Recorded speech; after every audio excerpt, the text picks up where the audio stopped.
KHOU 11 News at 5:30 starts now. Hello, I'm Marcelino Benito. Houston police are investigating a deadly multi-vehicle crash.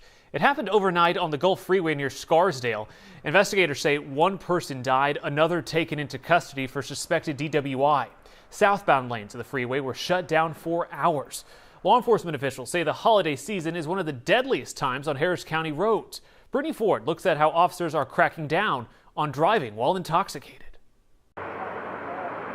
These are crash scenes from just over the last week, all with suspected drunk drivers behind the wheel. We all in law enforcement know that. We know how serious of a problem this is. Sean Tier with Harris County's Vehicular Crimes Unit says the Wednesday before Thanksgiving through January 2nd is when they see a significant jump in DWI-related fatalities. This year, as in past years, we're saturating the area. You are going to see more law enforcement officers out on the roads looking specifically for this than you do at any other time of the year. Numbers show from 2016 to 2021, drivers charged with intoxicated manslaughter in Harris County increased by 17%.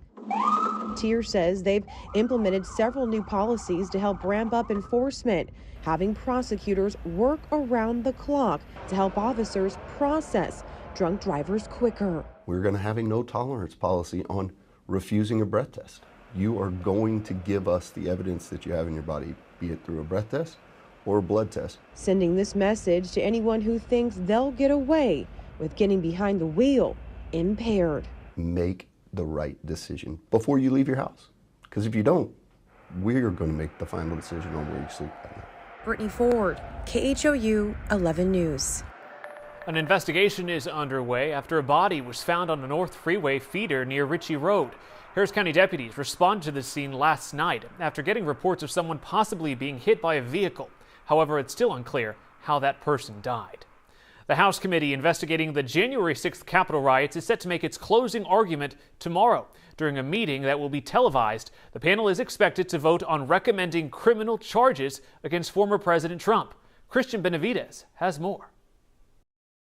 On Monday, the House committee investigating the January 6 Capitol attack holds what is likely to be its last public meeting. As first reported by Politico, the committee is expected to vote to recommend the Justice Department pursue criminal charges against former President Donald Trump. At least 3 charges are reportedly being considered for referral: insurrection, obstruction of an official proceeding, and conspiracy to defraud the U.S. government. I think that the evidence is there that Donald Trump committed criminal offenses in connection with his efforts to overturn the election. I will say that I think the president has violated multiple criminal laws, and I think he ought to be treated like any other American who breaks the law, and that is, he ought to be prosecuted. Committee member Adam Schiff expressed concern that federal prosecutors may be slow to move on charges as long as Trump is politically relevant as he makes another White House bid. I am tonight announcing my candidacy for President of the United States.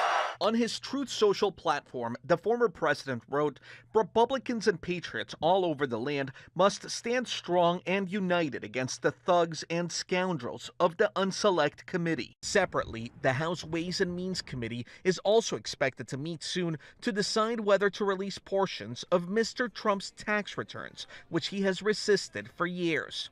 Christian Benavidez, CBS News, Miami. Lionel Messi can finally call himself a World Cup champion. Messi, considered by many to be the GOAT of soccer, earned his first World Cup title today, leading Argentina to a 4-2 penalty shootout victory over France. Messi scored 2 goals and then another in a shootout in what some believe was his final World Cup match. And after the game, Argentinians across the globe took to the streets to celebrate the country's 3rd World Cup championship. This is video from Buenos Aires and Houston. About a couple hundred fans gathered at Discovery Green Park. Jewish people around the world are commemorating this first night of Hanukkah. Hanukkah celebrates the rededication of the Second Temple of Jerusalem during the 2nd century BC. This is video out of Kyiv, Ukraine, where a giant menorah was lit. The 8-day Hanukkah celebration is known as the Festival of Lights, representing the idea that light will always defeat darkness. A menorah is lit each night of the holiday.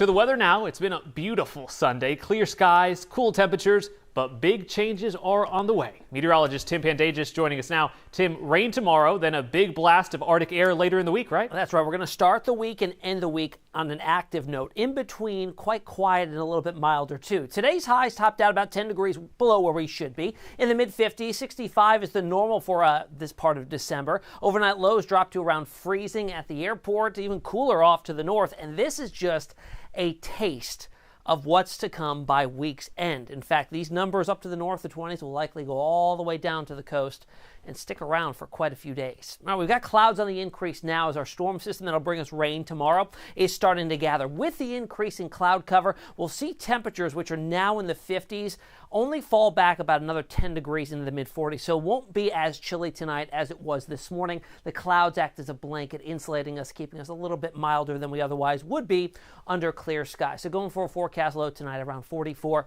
at Houston. So it's a soggy Monday, looking around an inch of rain or so falling across the area from tomorrow morning through the afternoon and evening. Then we've got a quiet midweek, and temperatures bump up a bit into the mid-60s, seasonable by Wednesday into Thursday, and that's when our Arctic cold front arrives, delivering a flash freeze. And what I mean by that is temperatures that'll be in the 60s Thursday afternoon will likely tumble 20 degrees or so in just an hour's time as that front blows through Thursday afternoon into the evening hours. Here's future tracks showing the increase on the clouds overnight tonight, keeping temperatures rather mild compared with yesterday. By tomorrow morning's commute, I do expect there to be some scattered showers around, and that will be the trend throughout the day. Some of those showers will be on the heavier side, maybe even a rumble of thunder, especially closer to the coast where some of the heaviest rain amounts will be. It'll also be a large temperature spread from north to south, likely staying in the 40s well north of I-10. Meanwhile, along the coast, we could see numbers get into the low to mid 60s. That system begins to pull away, winds turn out of the north, temperatures stay chilly